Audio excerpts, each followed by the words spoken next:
Welcome to LOA Today. Walt Thiessen and life coach Cindie Chavez here. Today is Tuesday, September the 11th, 2018, 8 a.m. Eastern Time. Your first daily dose of happy for the day, and we hope that your week is off to a good start. We are continuing our ongoing effort to make sure every single day is a happy one for you, so that when you tune in, you can get your daily dose of happy. And it's working. I mean, the good news, Cindie, is it's really working because we're seeing it in the numbers. We're seeing more and more people tuning in to listen to the episodes. And one of the ways, there are lots of ways you can measure this kind of thing, but the way that most of the industry measures it in terms of, like if they're selling advertising or something, is in how many people listen to a particular episode and how does that work out on all the episodes on average. And that's where we've been seeing increases in a significant way for the first time since like last winter, really. We kind of reached a stagnation point during the spring and through the summer months, but we're back to rising again, and it's fun. It's fun to see that more and more people are tuning in. Now, we are doing some active promotional work, both within the podcast, encouraging people to subscribe, of course, but also outside the podcast, lately I've been reaching out to other podcasters, other people doing Law of Attraction podcasts, and we're going to start doing some exchanges with them to basically help each other expand our own audiences. So, there's that going on. And plus there's also just the plain put it out there into the universe and see what comes back routine. And toward that end, I got to tell you, I did something last night in my sleep that I didn't know you could do. And I say that because Abraham Hicks tells us that when we sleep, we basically are stopping our attracting, and we are stopping our resistance. Our resistance goes away while we sleep. We take it back on when we wake up and we start focusing all the negatives again. But nevertheless, in our sleep, our resistance goes away and we're no longer doing any attracting. So it's kind of like a timeout kind of situation. So, I always assumed, well, that must be the case. Well, last night I found myself actively visualizing the show getting more and more popular. I mean, in my mind, I was saying to myself, I'm going to pretend that the show is getting more and more popular. Tens of thousands, hundreds of thousands of people are tuning into every episode. And I started doing that. And I realized when I woke up, I did that for quite some time. I don't know how long. You know how it is when you're asleep. You don't really know how long it is. But, I mean, I didn't know you could do that. Well, there's I've always taken a little bit of issue with the statement that you stop attracting and that, now I do believe that you have less resistance just because your body's relaxed. And I think that a lot of the resistance we experience is physical, or at least we feel it physically as well as, emotionally, mentally. And so it's the same with meditation, right? You get so relaxed that there's always much less resistance. Otherwise you don't sleep, as we found out. Right. Yes. Well, but there's this idea that we stop attracting. It's contrary to what some other teachers say.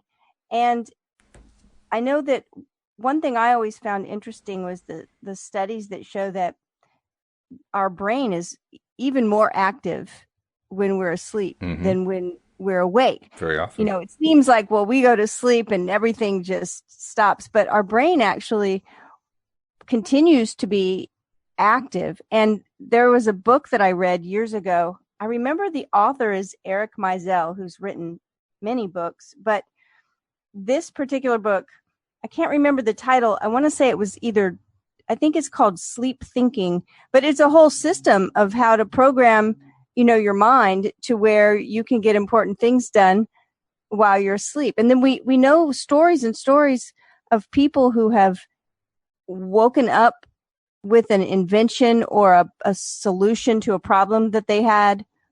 I love this story of the man that invented, now I can't remember who it was, the sewing machine needle. Do you know that story? I do not, no.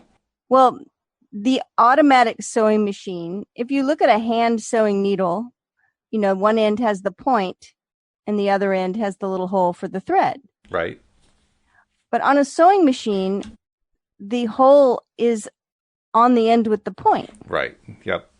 And before that happened with the, automatic sewing machines that they were trying to get to work, they kept having a problem. And it was because they were creating the needles the same way with the thread at the top. And it just wasn't working right. And the man that was trying to invent it was really, he knew he just had it, right? It's like, I'm almost there, but I just got to figure out what to change about this.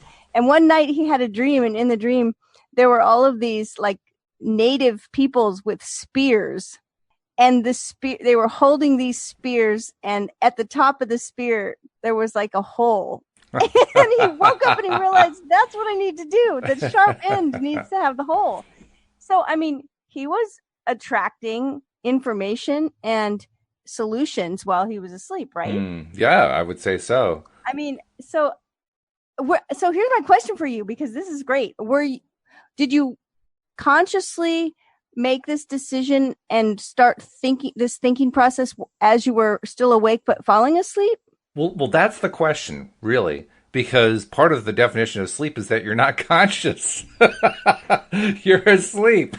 No, but I'm saying, did you go when you were still awake? Did you decide, okay, this is how I'm going to go to sleep? I'm going to start thinking. Oh, okay. No, not at all. But but here is the interesting part from my perspective. When I was asleep, I actually found myself in the mental process that I often am in when I am trying to be a deliberate creator, when I'm trying to focus on what it is I want to focus on and keep my mind off of what I don't want to focus on. And I found myself saying, okay, I'm feeling very relaxed now. This is a good time to try this. Let's try doing some deliberate creation. And so I'm going to deliberately focus on attracting huge numbers of new listeners to the podcast. And then I started doing the process. So I was an active participant in the dream. Now, I don't know about you. Most of my dreams where I'm doing stuff, I'm only like, I think I'd call it like a passive participant. I participate, but I'm being led by the dream. I'm not actively deciding what to do. In this case, I was actively deciding what to do. That's the part that's so different. And that's the part. Did you recognize that it was a dream? I mean, was it a lucid dream? You realized you were dreaming? I think I recognized that I was asleep. I knew that much. Did I think of it as a dream? I don't think so. I don't think I thought of it as a dream. But I definitely knew that I was asleep. So, I don't know. Is that a dream? That's so interesting. Well, I mean, that's why I think one of the reasons, and there's scores of things written on lucid dreaming, but when you're lucid in a dream, suddenly you know that you're dreaming, but within that knowledge is also the sense that you can control everything. Which is unusual. That's not, for me anyway, that's an unusual sensation. That is not my normal behavior pattern in dreaming states. Some people, I've heard people say before that when they were younger, like kids, like teenagers or younger children, that most of their dreams were lucid. Really? Now, that's not the case with me. I mean, I had to really focus and read books and, take action to create it. And for a while, I was having a lucid dream probably once a week or so. But I mean, I really had to use a process to get there. It didn't just happen naturally. But I remember the first time it happened, it was really funny. I started having this dream that I was kind of in the trenches, and there was like a war going on all around me. Ooh, yeah. And I had a telephone in my hand, and in my dream, it wasn't, here in the States, the number is 911 to call for an emergency. Mm-hmm. And in my dream, it was something else. It was like 511 or something, but I couldn't dial it. It just wasn't working. And then all of a sudden, it hit me that I was dreaming. And when I realized I was dreaming, I was like, none of this can hurt me. This is awesome. And I just stood up out of the little foxhole thing. I was like, okay. And I can't remember exactly what happened, but I remember I was just infused with bravery and courage all of a sudden because, I realized I was indestructible because this is just a dream. And then, of course, flying dreams and things like that. But one thing you will hear, because people use lucid dreaming to consciously create. I mean, this is a thing that people do. And when you talk to people who are actively doing this, a lot of them will tell you that, and I will agree, that a lucid dream, which I've really only probably had less than a dozen in my whole life, but they feel more real than what real life feels like. Okay. And yeah, I mean, I know that sounds, but it's true. I mean, I remember, I think that's why for a little while I stopped lucid dreaming, because I was like a little bit afraid of it because it seemed so powerful. Okay. So you're tapping into something that's really powerful. I will keep going. Well, that's just the thing. There was no prep for this. I mean, this was not something I intended to do. I was not planning to be a lucid dreamer at all. I was not planning to do anything like this. I have done things in the middle of the night, like you and I were talking about lack of sleep the last couple of days because we've been experiencing it, you more than me. And I know there have been times where I've been, awake in the middle of the night and I've tried to do processes because I figured, well, I'm awake. I might as well do something, right? Right, exactly. Me too. So I've done that, but I can't ever recall doing any deliberate creating or, lucid dreaming or whatever that was about doing deliberate creation. This is the first time I've ever experienced that. And I mean, when you say, well, lots of people do that, I'm saying, well, geez, boy, am I behind the times. I'm apparently the only one who's not doing it. No, I wouldn't say that. I'm just saying it is a thing. I mean, there are books about it. I mean, it's out there. Would I say that most conscious creators are doing it? No. I mean, not consciously, maybe. I think it's a great thing to learn, and I'm kind of like getting that itch to start doing it again. But what I think is really awesome, I think the awesome thing is that it just sort of came to you. Exactly. We were talking last week about when the student is ready, the teacher appears. Right? That's right. We did, didn't we? Yeah. And I think that's how, a lot of times it's like, okay, you're ready for it. It's a bit of a surprise when it comes, though, especially when you're not really, expecting something to come that way. Because I mean, that was the last thing I was expecting to have happen. I normally don't even remember my dreams. First of all, I'm one of those people who very rarely remembers dreams, and when I do remember, it's an occasion. So this is definitely an occasion because I remembered them. But even more specifically, it was an occasion because I was a deliberate participant in them. I mean, even the time many years ago, actually I know when it was in April 2008. My father had passed in March 2008, and I had a dream in late April that we had reconnected. We had this long conversation. I hugged him. It was all very visceral. It was a great experience. But even so, I don't really remember myself deliberately taking steps in a significant way in that dream. I remember certain things that I did, like I saw my father, and I was overwhelmed, and so I came up to him and hugged him and so forth. But most of the dream, even that particular dream, I was being led through. It was not like I was the one directing it. And that's what makes the lucid dreaming part so interesting, because I was directing it. I was directing every step along the way. In fact, I was doing something. This is really interesting. Yesterday, we had an interview with a woman named Julie Ryan, who's really fascinating. She calls herself a medical intuitive, which was a phrase I'd never heard. But basically, she helps heal people intuitively, psychically. Right.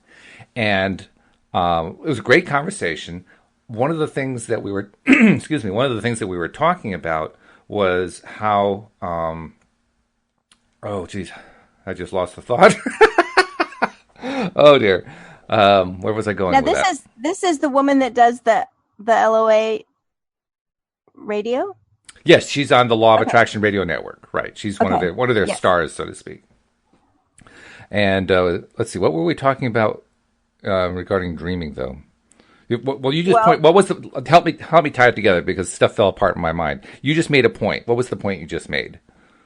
Well, you were talking about directing the dream, right, and having control over it and being an active participant in the dream instead of just the dream leading you. Mm-hmm. Yeah, and then you said something about what we did last week. When the student is ready, the teacher appears. When the student is ready, the teacher appears. That was a phrase that we used yesterday. We didn't quite use that exact phrase, but it was a message. It was a meaning that we used in yesterday's conversation. And in the way we tie it together yesterday was a little bit different, but it was a case of I guess I was ready. I just didn't know I was ready. Right. And in the course of being ready, I found myself doing something unexpected.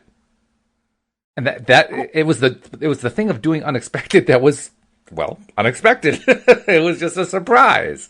It was an amazing surprise. And here I am actively participating. I was directing the dream. I was deciding to focus on doing, attracting more listeners to the show. I was deciding how I was going to do it. I was deciding to do it by focusing on, well, let's pretend. I'm going to use the pretend method, like I'm a 6-year-old, right? Another thing we talked about in yesterday's show. I'm going to pretend that the show is successful. I'm going to act as if it were true in my mind, and I started doing that. I mean, it was literally step by step thinking like you would do consciously when you're doing deliberate creation in your conscious mode, and I'm doing it in my sleep. That's the part that's blowing me away. I was in control every step of the way. I would encourage you to write it down. Okay. Because what it sounds like, I have this experience once in a while where I will wake up. Actually, I have this experience pretty often where I will wake up and realize that I've just been dreaming that I've been giving a speech or that I've been teaching a class. And sometimes the things that are in those speeches or classes are like news to me, and I'll be like, oh, hey, that's pretty good. And sometimes it turns into an essay that gets published, or it turns into something that I use in my teaching. So about when my kids were younger, at some point I homeschooled them, and so we no longer at that point had the get up and have to be out of the house by 7 a.m. kind of thing. And so I stopped waking up to an alarm. And I got really interested in dreaming and in how dreams work at that point. Well, I had been already, and I'd been reading books, and now was my chance that I got to wake up without an alarm. And so I started to keep a dream journal. And I'm bringing this up because you had said you're someone that doesn't often remember dreams. Right. I didn't either. And so I thought, I was reading all these books on dreams. I really wanted to get where I was a master at like being able to take a dream apart and understand what my subconscious was trying to say to me. And so I decided to keep a dream journal, and I would write in the journal, even if I didn't remember, I would write no recall. I would write the date and write no recall. Or sometimes I would remember just something that was almost not even like a movie. It was more like a snapshot, like a picture, just one tiny thing. I would write a fragment and just write what I just remembered. It might be nothing, a color or a person. I remember this person in my dream, but I don't remember anything about it. But every day I would write something, even if it was just no recall, no recall, no recall, because what I was doing was training myself to know. Right. That I'm going to write it down. So I might as well have a dream, because I'm not going to get out of writing it down just because I do a dream. And so suddenly I started remembering dreams, and it got to the point where I would have 5, 6, 7 very vivid dreams in a night, and I would just pick one. It was like there was so much to write down. I would just decide. I said, if I write all of these down, I'll be here for 2 hours. So I'm just going to pick one that seems significant. And that's the most I ever had dream recall, is when I kept a dream journal for about 4 years. And that was the most I ever recalled my dreams. But boy, it was fascinating. And back then I didn't know about conscious creating. I mean, I think I was learning it, but not like I know it now. And so I keep thinking, as I hear you talk about this, combining the two. Yeah, I want to go back and do this. You're thinking you're going to try it again and actually do it from a deliberate creation point of view. Well, I think I do it pretty often, kind of like you did it. In other words, without any planning or processing on my part. But I kind of like the idea of going back to the whole processes of planning to have a lucid dream. Like, for instance, one of the things, I'll tell you 2 things about lucid dreaming that will help. One of them is a reality check, because like I said, lucid dreams are often so real that it's like, this is a way, and you want to know you're in a dream because then you can direct it, right? Then you can make it happen. Then you can decide I'm in my dream and I'm on the podcast and I'm going to have, 20 people try to call in this week and I'm going to experience. I can write the script. I can have whatever happened that I want to happen. I'm going to watch these numbers go way up. I'm going to, hear from people how it's helping them, whatever.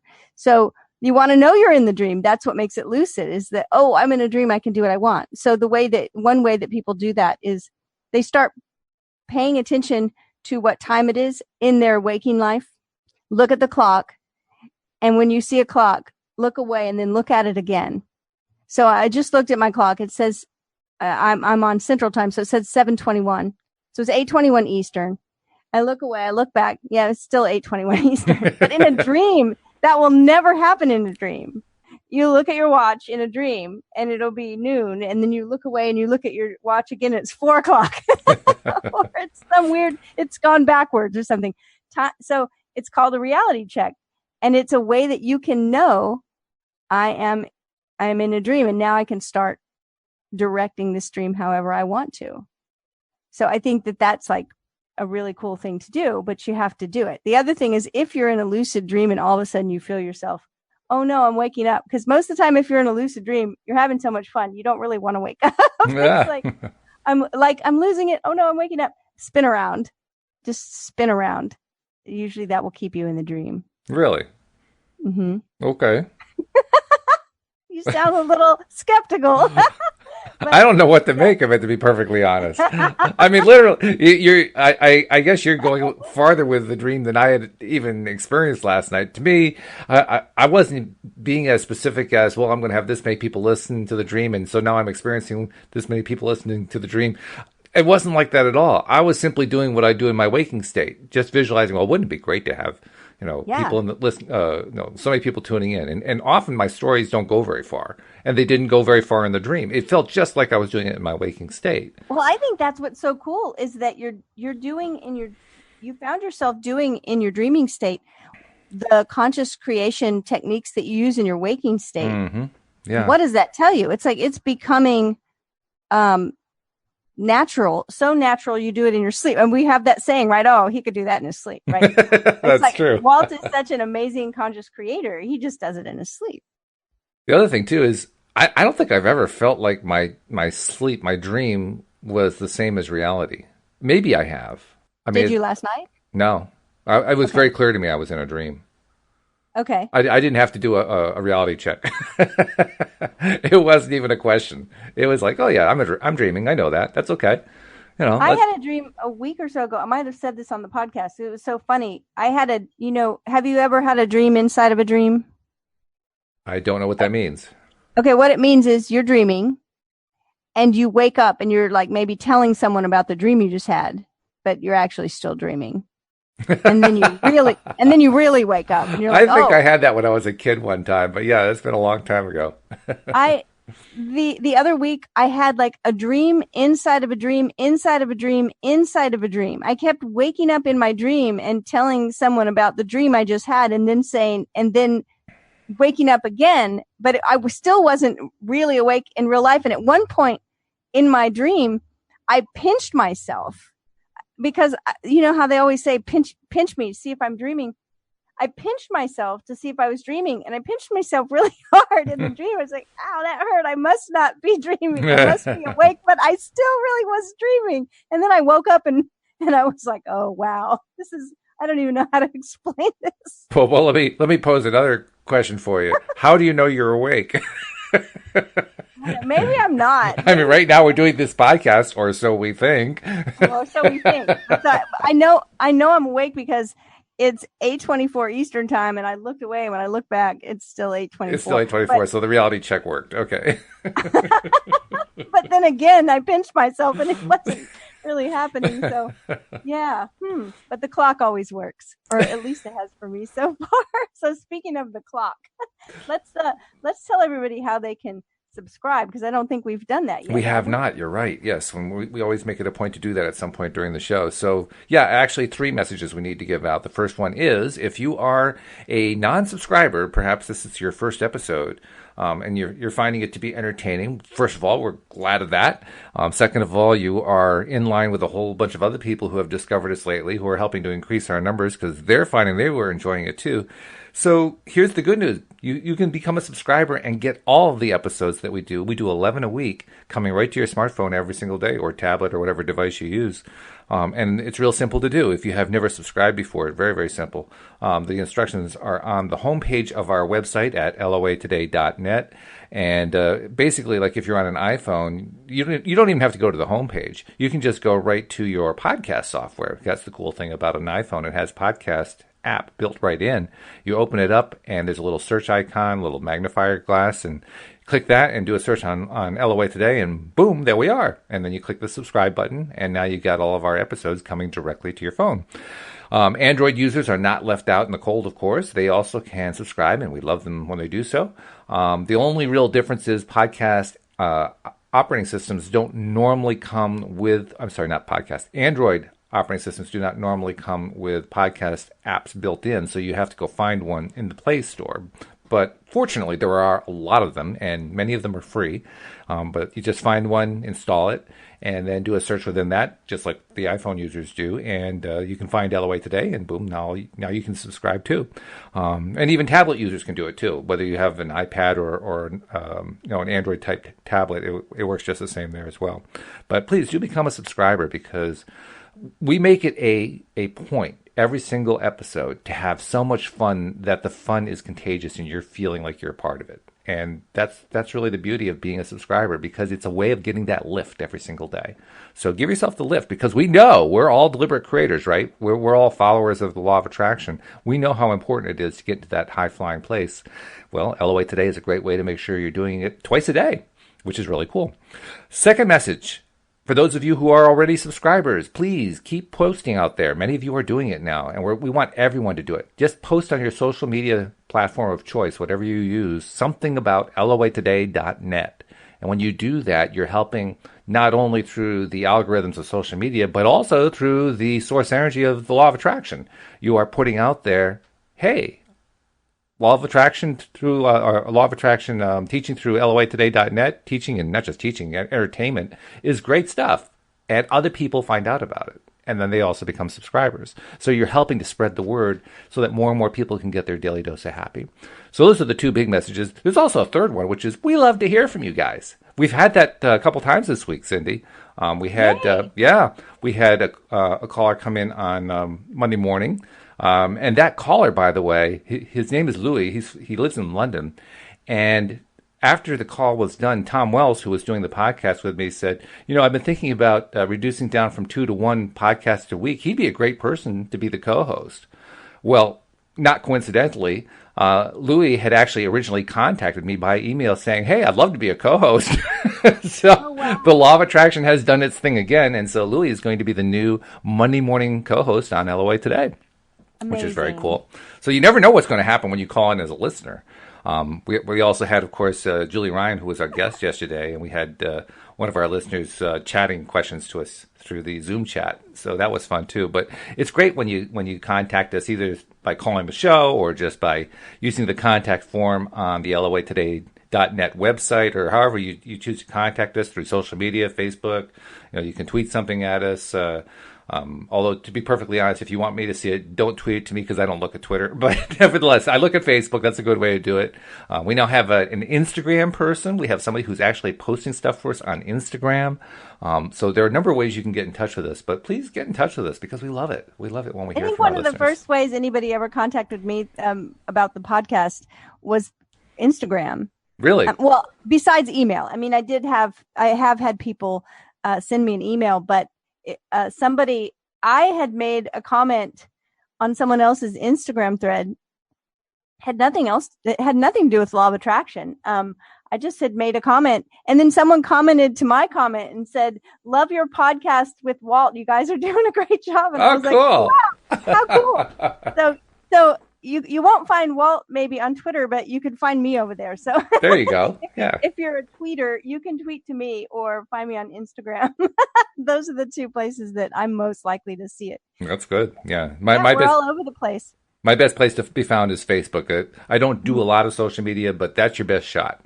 If you want to catch me on social media, that's the best place to try to get me. So much fun. Yeah. Yay. Yeah, it's great. Now, when we were figuring out what we wanted to do with today's episode, we wanted to continue our series that you and I have started about looking at people who are wealthy, but who have also made significant contributions to the human race. And we've done quite a few lately so far. We've done a piece on Joe Rowling, the author of the Harry Potter series. We did an episode on Ralph Lauren, the fashion icon. We did one on, let's see, who else have we done? We talked about Betty White, Oprah Winfrey. Yeah, we talked about Oprah Winfrey. So we've done a few of them so far. And Mr. Rogers. And Mr. Rogers. Oh, Fred Rogers. Favorite. That's right. Yes. Fred Rogers. He was great too. But we're kind of figuring out, okay, who do we want to do next? And then you came up with Emma Watson, which I thought was a great choice, particularly since we did Joe Rowling.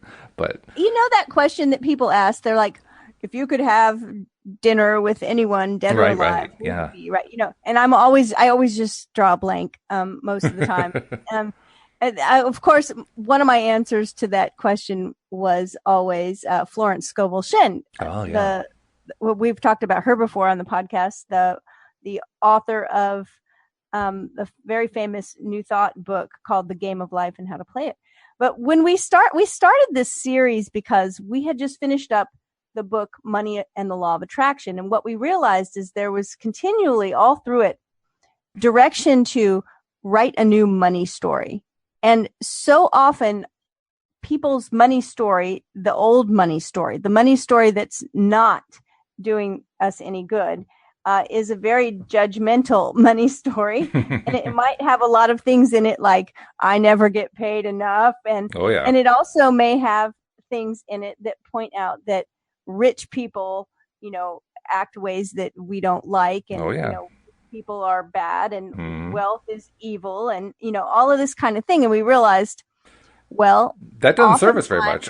Yeah, and oftentimes the stories that we hear, the things we see in the news, and the billionaires that get a lot of airtime in the news are people who maybe we don't want to behave like, and we wouldn't want to hang out with.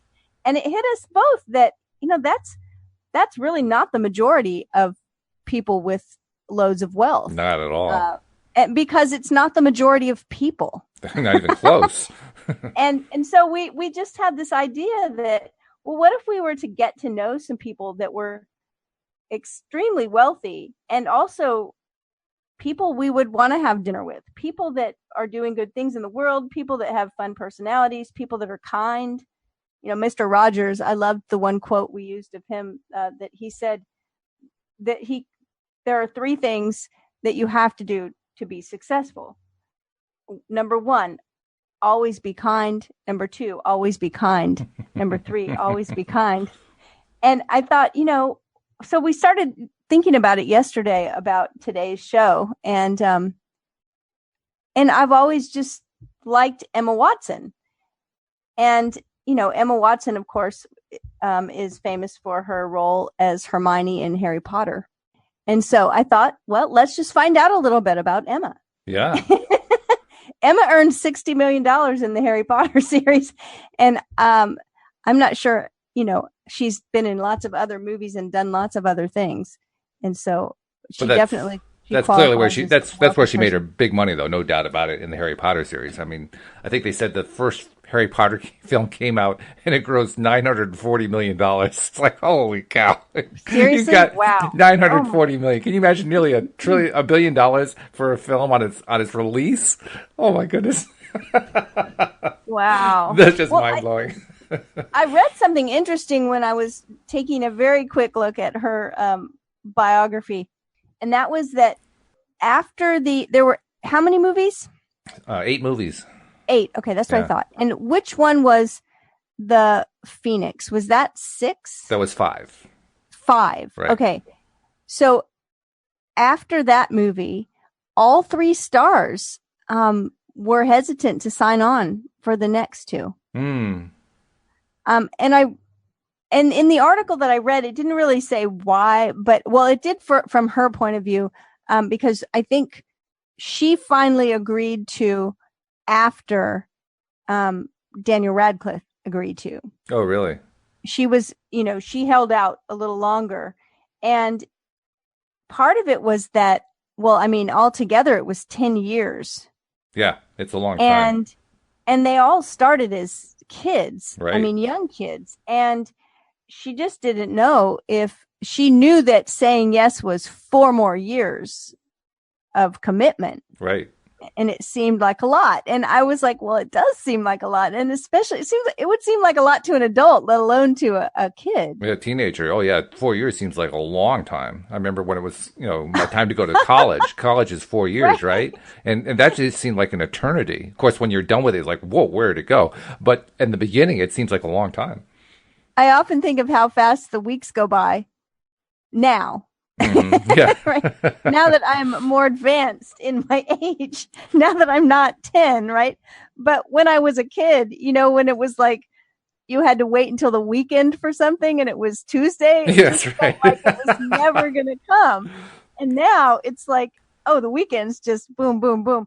So yeah, so she wasn't sure that she wanted to commit. But then I thought it was funny. She said she realized she could never hand off the role of Hermione to someone else. Yeah, sure. I thought, oh, I guess not. I mean, be very attached to it. Well, plus it's also a pretty big thing, I think, among actors. They like working with certain actors. Like, for instance, a very famous friendship is between 2 British actors, Maggie Smith and Judi Dench. And they're very, very close. They haven't worked together a lot in the same films, but they have at times. And there was one film, I'm trying to remember which film it was. I think it may have been Ladies in Lavender, but there was the producer was trying to convince them to come on board, and I guess he or she had talked with Judi Dench first, and then went to talk with Maggie, and Maggie said they knew, of course, that both of them were being lured onto the show, trying to get them both to sign on. And Maggie asked, well, did you say yes? And the producer says, yes, she did. And she says, oh, okay, well, then I'll do it. Not because of the money, not because of the role, but because her friend Judi Dench was going to be on the film. I love it. I love it. I love them both, too. Oh, they're terrific. They're absolutely terrific. I love, you don't get it very often, but I love it when they do scenes together. I remember the scene toward the end of the Best Exotic Marigold Hotel. The 2 characters really hadn't interacted much at all. And they're near the end of the movie, and they greet each other. And I think Maggie Smith's character says, "We haven't talked much, you and I," which is kind of like a direct reflection of the fact that they haven't talked during the film as friends, right? That's funny. And you just watch their interaction. Of course, they're 2 brilliant actors, and the 2 of them are just holding their roles perfectly. But you can also see the sparkle in their eyes, because you could tell they're loving doing that scene together. Oh, that's so great. Well, yeah, and I can only imagine that the cast of Harry Potter felt like that about each other. Yeah. I mean, one of the interesting things about Emma, Rupert, and Daniel is they all describe themselves as 3 extremely different people. Not the kind of people who would normally be good friends or something like that. But because they went through the experience together, they're very good friends, because they're the only 3 people in the world who know what it's like. Right. Yeah, and it wasn't just, one movie. It was 10 years of movies. That's right. So 8 movies, yeah. That's amazing. Yeah. Well, I just think that, having... And, Emma Watson went to, she graduated with a degree in literature from Brown. From Brown University, yeah. And I believe she also went to Oxford. So she continued her education and got her degree and has continued acting. Mm-hmm. She's done a lot of things, actually, especially for someone so young. Mm-hmm. Oh, yeah. But I thought what was interesting is her ideas, because of her part. I see it in her part, and I guess everyone would, but she said that she works for a lot of feminist causes and women's rights work, and she promotes education for girls. And there was one quote, I was trying to find it. It's so funny. It was where she's talking about why she started looking into this and the idea of feminism. And it was that when she was really young, of course, I had the quote in front of me and now I've lost it. Oh, I think she was 14 or 10. yeah, that's pretty young. She said that she was described as bossy. And I thought that was funny because That's her character. she had that little character, right? Yeah. But she was described as bossy, but her male friends or other boys that she knew were not. Mm-hmm. For the same types of being outspoken. And then she noticed that her, when she was 18, that her friends, her male friends, she noticed that they really had trouble showing their emotions, whereas the women that she knew didn't. Mm-hmm. Here it is. It was a speech that she gave. It says Watson has promoted education for girls visiting Bangladesh and Zambia to do so, and in July of 2014 she was appointed as a UN Women Goodwill Ambassador.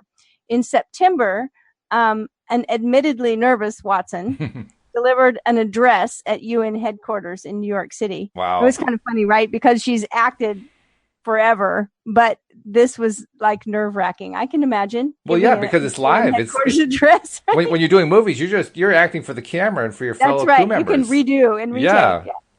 Yeah.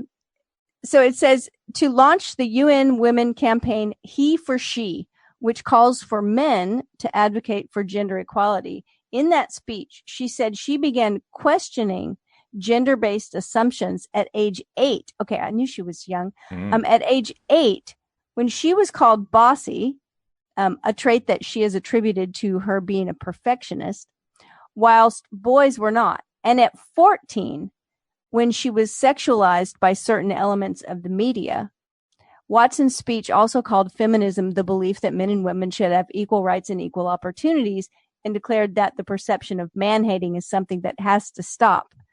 And so I thought it was interesting that she made this choice to delve more into these ideas because of things that she experienced when she was 8. And not only did she start that young, which is phenomenal. I mean, that she started so young, but more than that, and this is very common, not just in feminism, but in almost any kind of political movement you can name. It's really common for a movement to be hardest on its own people. That pattern, I don't think I've ever seen an exception to it. And I'm a student of politics. I was a political science major in college, so I've spent a lot of time noticing this stuff and watching it. And it's just incredible how people within a particular movement will be brutal to their own followers. Absolutely brutal to them. And she experienced the same thing. I mean, she has gotten some really, really bad pushback, really unfair pushback, in my view, from the feminist movement, which I think is just incredible. But nevertheless, it's part of the pattern. Yeah, when she gave that UN speech, within 12 hours, she started receiving threats. Oh, of course. Yeah. Yeah. And she said, if they were trying to put me off women's rights work, it did the opposite. But something that she's done that I thought was really cool. And it actually, I didn't know a lot about Emma Watson besides just being a fan of her, acting. But I think it was a couple of years ago now, somehow I got an invitation. She started a feminist book club with Goodreads. I heard about that. Mm-hmm. And it's like got a lot of members, and it's called Our Shared Shelf. And the goal of it is just to share feminist ideas and encourage discussion. They read, I think, one book a month. And then they do a discussion. How interesting, too, that she's picked books as the media of choice, considering that Harry Potter started as books. That's true. I hadn't thought of that. And she's got a degree in literature. Right. Yeah. And I wonder if that's connected. I'm sure it is. Sure, it's all connected because that's, everything we do ends up affecting something else that we're doing. But I just think it's wonderful that she, let me find this quote because it's really nice. A quote from Emma Watson. Let's see. Okay.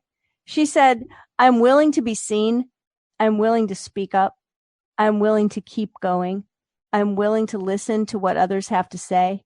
I'm willing to go forward even when I feel alone. I'm willing to go to bed each night at peace with myself. I'm willing to be my biggest, bestest, most powerful self. Wow. And, one of the things I thought was so interesting is that idea, almost every quote that I've read from her has to do with really being who she is and not being afraid to be who she is. Like this quote, don't feel stupid if you don't like what everyone else pretends to love. It's, she says, I give 100%. I can't do it any other way. And I don't want people to decide what I am. I want to decide for myself. And so, like you said, she's gotten a lot of pushback. Oh, yeah. And it's okay. Right. It's like she's going to be who she is, regardless of how she gets responded to. Another quote, what gets scary is when your self-worth is tied up in what strangers think of you. Oh, yeah, I agree with that. She says, I'm going to do what I want to do. I'm going to be who I really am. I'm going to figure out what that is.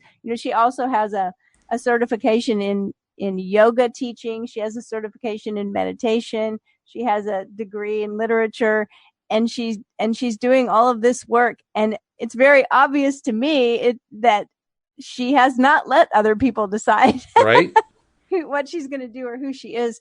And so I think that's something that we can all, really take away, because as far as conscious creation goes, that's when we really become masterful at creating consciously, is when we're willing to be who we are. Yeah. Because inspiration's always going to be attached to us being authentic. And I don't know Rupert Grint's story as well. I know Daniel Radcliffe's story fairly well. And I know that the people behind the scenes during the filming of all the Harry Potter films were very protective and very supportive of the three young kids, as well as the other kids who were involved in secondary roles in the various movies. But the thing that impresses me particularly about Emma and Daniel is how well balanced they have become as adults. They're very balanced human beings. I haven't heard much about Rupert, so I don't know exactly where he's at. I imagine he's probably in a similar place, but I just don't know. But Emma and Daniel in particular have demonstrated almost wisdom beyond their years in their ability to stay in balance, focused, not thinking too much of themselves, not thinking too little of themselves, not getting wrapped up in, bad side adventures because they're not feeling good about themselves or whatever. They've really grown into remarkable human beings. Yeah, there was one quote that I wasn't sure, I didn't read it in the context of the article, so I'm not sure where the quote was pointing, right? I don't know what question was asked of her to produce this answer, but I still loved it. She said, I had a job when I was 10. Yes, right. I started living on my own when I was 17 or 18. I've earned my own money. I've traveled the world. What would I rebel against? That's true. It doesn't mean that it wouldn't happen, but it's still true. And I thought, I'm really curious to what the question was. Yeah, right. About her rebelling. It's like, what would I rebel against? Possibly I'm thinking of that idea that teenagers are rebellious, Well, I've had lots of conversations. Louise and I have talked about that a lot, about where does rebelliousness come from, and where does comes from the and where does nature to be autonomous. Well, also where also does sibling rivalry come from? Because both of us are convinced that while everyone needs to become autonomous, it is not ingrained to have rivalries. It is not ingrained to be rebellious. That's not part of the growing up process necessarily. It has become that in most Western societies, and I suspect in Eastern societies as well. But that doesn't mean that's part of the nature of becoming a teenager and then a young adult and then an adult. It's the nature of becoming an adult within those societies. I'm convinced of that. It has nothing to do with, I mean, the part that is true to the human being who's growing up is they want to be autonomous. They want to do things their way. They want to live their own way. They want to follow their own dreams. That is normal. That's natural. It's the rebellion part that isn't necessary to it. The only reason it's necessary is because framed as rebellion. Well, it does get framed as rebellion, and it gets treated as rebellion. We're trying to be autonomous, right? Yeah.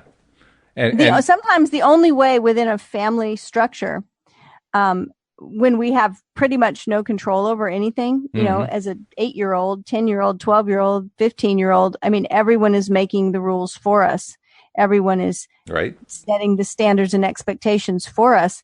And a lot of things are the same, right? And in a family, we go the same places, do the same things, eat the same meals, watch the same programs, whatever it is that we do. A lot of the times it's the same.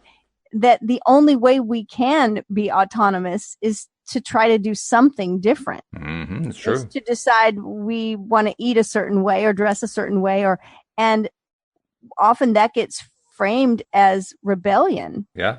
And the tighter those constraints are to do it our way, the more it looks like rebellion when we try to break out of that little pattern and do something our own way.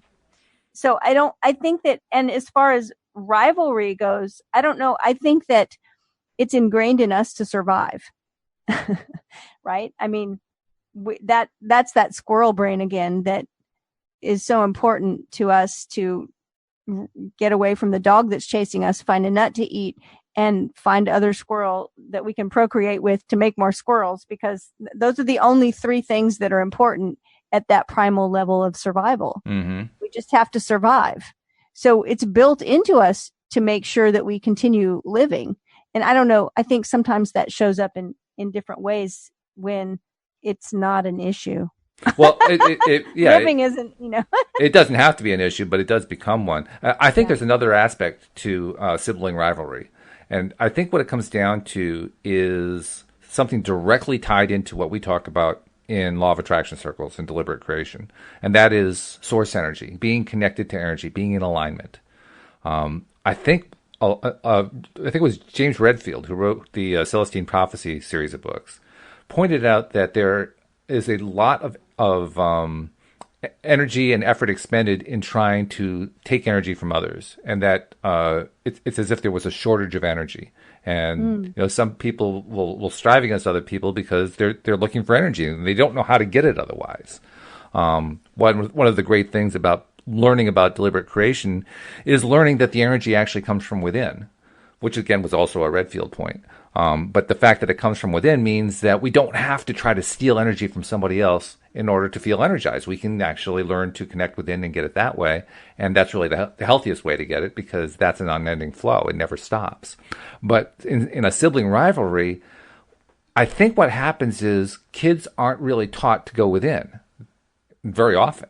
And instead, they're taught through their circumstances to compete with each other for the attention of the parents. If you get enough kids involved in a family, there's only so much parent to go around. Right, exactly. You know? So eventually you get to the point where the rivalry becomes pretty intense, because in their experience, in their knowledge, the only way they know to re-energize themselves is to fight for the parental attention. Interesting. Yeah. And I think that's true about the energy. You know, I know I used to take a yoga class from a specific teacher, and one of the things that she would do at the beginning of the class that I still remind myself to do now is she would have everyone be very quiet and still and just relax, and then she would say, now just bring all of your energy back into yourself, all of the energy that's been reaching out and doing things for other people and, you know, concern for other people and taking care of all these little chores and things that just bring it all back into your center. And I always thought that was a really interesting exercise, because it's just a thought exercise, right? Yeah. But it really does seem to have an effect. I think so. And yeah. And so often, you know, you were talking about other people taking your energy or taking energy from others, but a lot of times we're giving that energy as well. Oh, right? yeah. So it works both ways. Sure. It's taking from me. It's that I'm just giving. Mm-hmm. And now I need to bring that all back, and I need to, ground myself and be able to take care of my own thoughts and my own needs.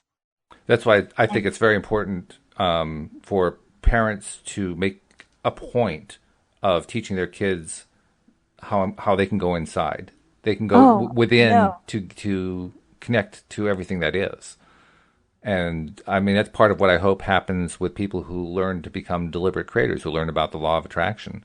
I hope that when, for those who have kids, I hope they're teaching their kids that. I know some people do. I know you've talked about how you did with your kids. My new co-host on Monday, he's doing it with his young daughter. She's only like 2 or 3 years old, something like that. And already she's becoming a complete deliberate creator, which is really cool. I love that. But I read an article about a school where instead of like timeouts and detention, they have meditation. Oh, really? Mm-hmm. And it's not seen as a punishment. I mean, it's just a different system altogether, where they recognize. And I thought, wow, just think about it from the time, if from the time you were 5 or 6, you knew that when you started feeling something uncomfortable, instead of acting out, you knew meditation was the thing that was going to smooth everything out and make everything okay. Yeah, it's a good tool to have. That's for sure. I thought, wow. I say that as someone who doesn't meditate much, or at least didn't think he meditated much. I can't remember if it was you or one of the other co-hosts who pointed out to me that I've actually been a meditator and didn't know it. Yes. Because I do what they call walking meditation. Yoga too. Yeah, exactly. Accidental yoga. Yeah. Lie down on the floor. Oh, it's a yoga pose? Really? But I mean, finding out that I was actually doing meditation was quite the eye-opener. And it also expands the definition of it a lot. Once you expand the definition, you begin to realize meditation is almost whatever you make it. It really just comes down to one thing. Is it helping to calm your mind? If it is, it's meditation. I think it's, a fantastic thing to teach it to kids at an early age, so that they can, I mean, it's part of the process for me of conscious creating. So it is. That's what I started teaching my kids that when they were young teenagers. I wish I would have, known more to teach them when they were as young as 5 or 6. Mm-hmm. But I can see now that they're adults that it had an impact, and that they're, very good at it. They're good at consciously creating what they want. So, which is good. And I have to say, I also now know today that it can actually lead to the point where you end up doing lucid dreaming creation. I didn't know I could do that. Well, apparently that's the next step in my journey, is learning that particular skill level, so to speak. So apparently it shows up and starts emerging from my pores in various ways I had not anticipated. Well, I'm happy we didn't delve too deep, but if we can take anything away from our discussion of Emma Watson, this young woman who is doing good things in the world and has been so powerful with everything she's done. Her acting is so memorable. No one will ever forget her as Hermione. Oh, she was brilliant as Hermione. Oh. But just the idea that, she says that I don't want other people to decide who I am. I want to decide that for myself. If we could all remember that, we get to decide for ourselves who we are and who we're becoming. That will make all of us more powerful in our creative endeavors. That's a very strong, admirable young woman. And just another example of how someone with money can be a really remarkable person that we can admire and love and just feel so good about.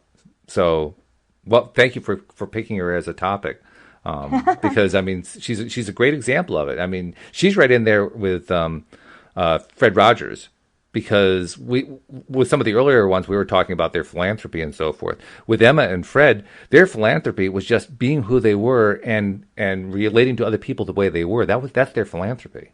And it's far better than the monetary kind, I think. And I'm sure there's enough of that as well. Oh, there's plenty of it. Sure. Yeah. It's just not what you hear about the most. Yeah. Well, I look forward to carrying on the conversation later tomorrow morning. But in the meantime, we're going to have to wrap it up. So it's been a pleasure, Cindie. Thank you. Always a pleasure. I will be back tomorrow morning, and you will be back this afternoon. So. I will indeed. And we hope that you join us next time here on LOA Today. Goodbye, everybody. Bye, everyone.